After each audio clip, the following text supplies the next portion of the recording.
Fat Guy Flies RC out here at the Avon Park Field. Well, show you our wind meter. 15 mile an hour right now. Been gusting up to 20. You know, but hey, let's fly. Why not, right? All right, we're gonna take up, I've never flown the Excalibur in this kind of wind before. So, but given the slim line and the kind of the weight and the penetration of this plane, I think that it'll do just fine. At least I hope. Okay, yeah, I might be a little crazy, but you know, hey, won't be the first time done something nuts. So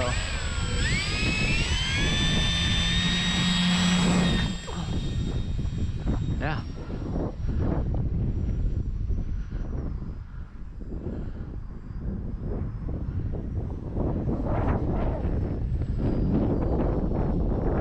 Running a 4S 2200 what you call it, Suppress 4-cell. Has a 65C, I think it's 65C discharge, and yeah, definitely won't have any problem slowing down today. All I gotta do is put her into the wind and she'll slow down just fine. But at least today there's enough of a cloud cover where you can actually see the plane. So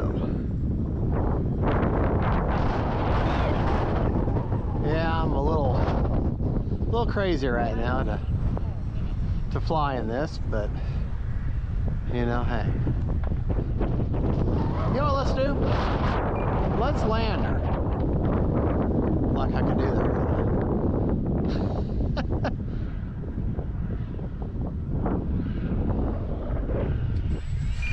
Well, hold on. What we're gonna do, we've got enough of a cloud cover right now.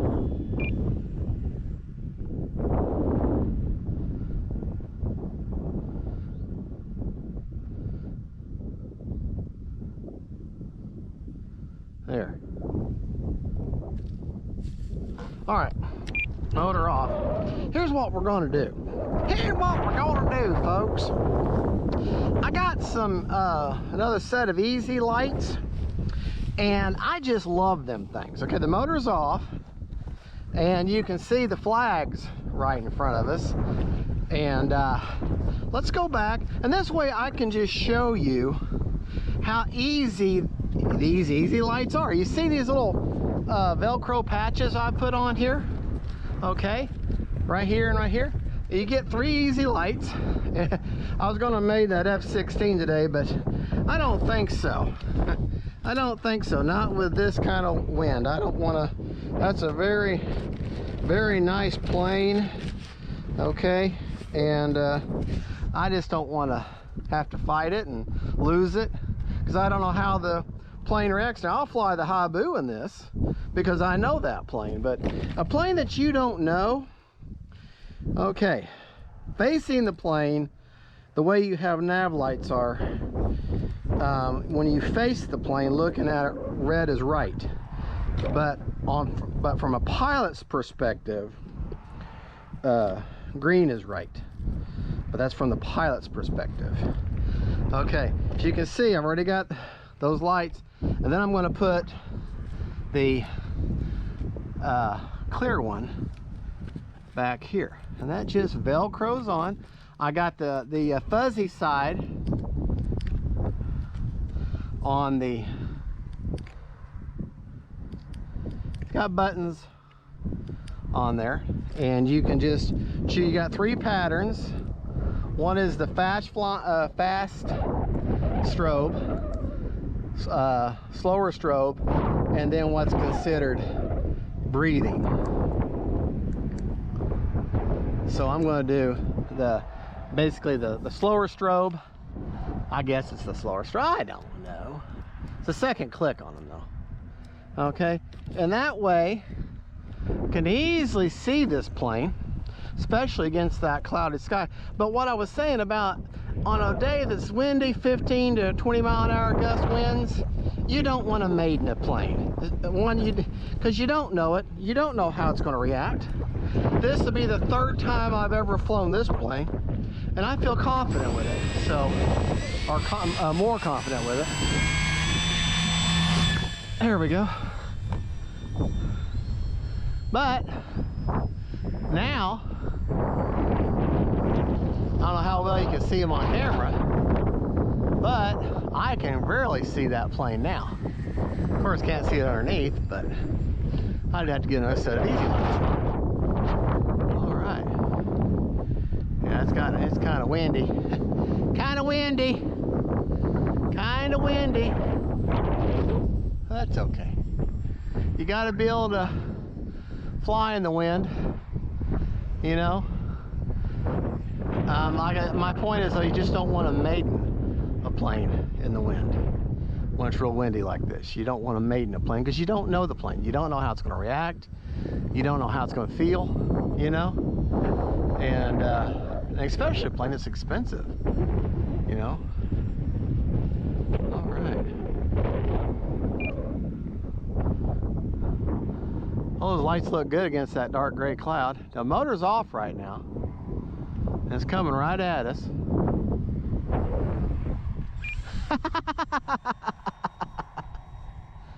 Yeah, that makes it so nice. But when it's windy like this and it's gusty, you have to be careful.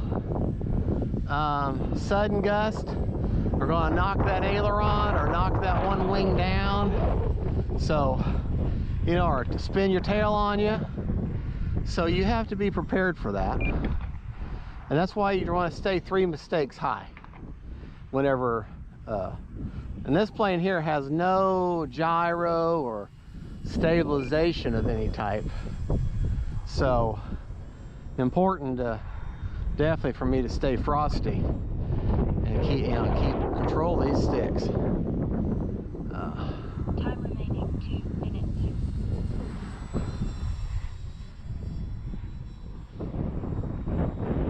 We go underneath the sun here. All right. This plane does have rudder, but I'll be honest, it's not real strong. So it's more just to kind of help line your. You're not gonna do no knife edges, put it that way. And yeah, oh boy, isn't that something? If you notice from my last Excalibur video, I'm flying a lot closer, a lot lower, because I'm more used to her now. Now I actually have the, this is the third flight, because I have flown this plane a second time, obviously, if it's the third flight, duh.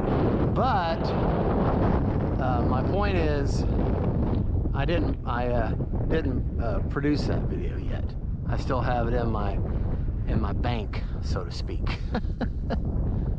All right, let's see if we can't land this bad boy.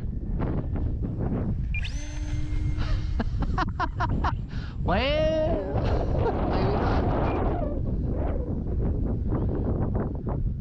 Didn't like my approach, so I think what we'll do is go further out and land like I did before. Yeah.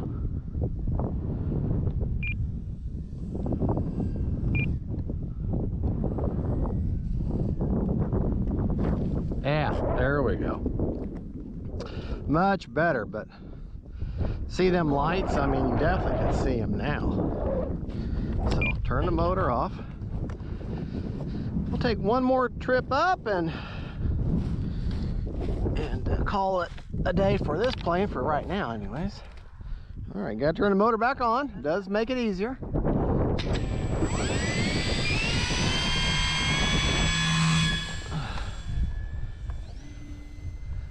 Well, she got the power. She got the power. She got the power when you want her to have the power. I'm running an AR 410 Antennaless receiver, just so you know.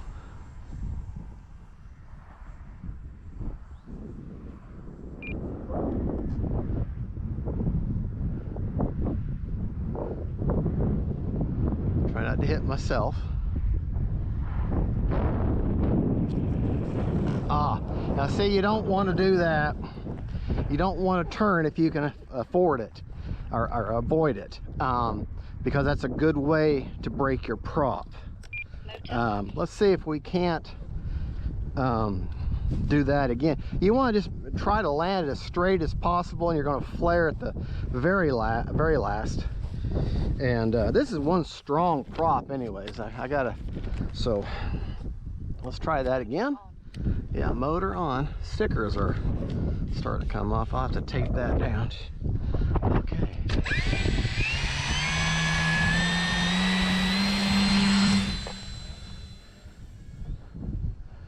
Yeah.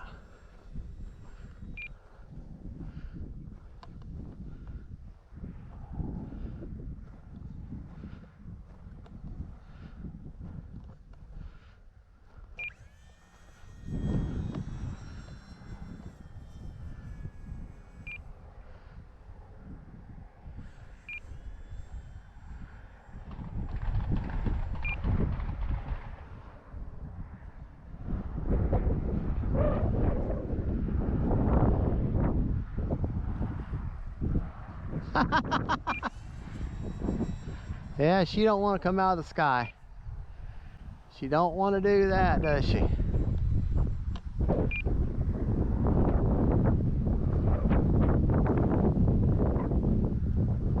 There we go. There we go. Maybe.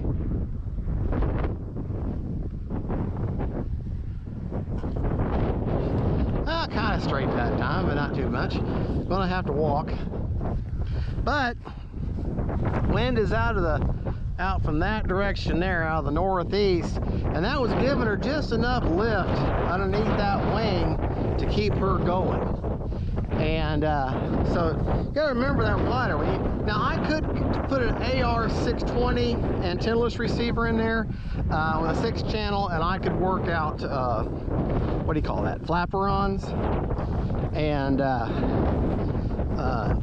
spoilerons if I wanted to. But you know, I don't have a need for that. I've got plenty of room out here, so I can take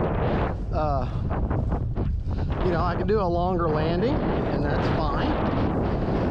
But this is just to show you, on such a windy day, prop off, on such a windy day like this is the kind of plane you want to bring out on a windy day. Because this plane has, even though it's a 1600 or 14 or 1600 millimeter wingspan, I really don't remember, I should know that, but she's heavy. She's heavy, she's composite, very not composite, but she's composite in the way her building technique is. She's very strong, very sleek, very durable, and now she's got a decent amount of weight to her. So that means that wind penetration is not going to be that big of a problem for her. So this is something you want to grab. Anything else, a high wing, or you know, jets that you're not familiar with, yeah, no, this is pretty much all you're going to want to fly in a really windy day. Let's go back. Oh gosh, I turned the model. Like I've decided that I brought my Tecnam 2010 and F16 Mahabu little Arrows Viper. It's just too windy. Yeah, right now, see, look at the wind meter. 25-mile-an-hour wind right now, and gusty. My stuff's getting blown. No, I'm gonna swallow my pride, and I'm not gonna say, well, I can fly in weather like that. No, I'm not gonna do it. I'm not gonna put my plane, my investment at risk, and then, you know, run the risk of 26 mile an hour now. I'm just not gonna do it, you know. Okay, well folks, there you go. That was a good flight to show you, though, if you are flying this decent wind, the Excalibur with no gyro, no wind resistance is a great choice. All right, folks, y'all have a good one. Don't forget to like and subscribe, and don't forget faith, family, friends, and then planes, even windy ones. Bye.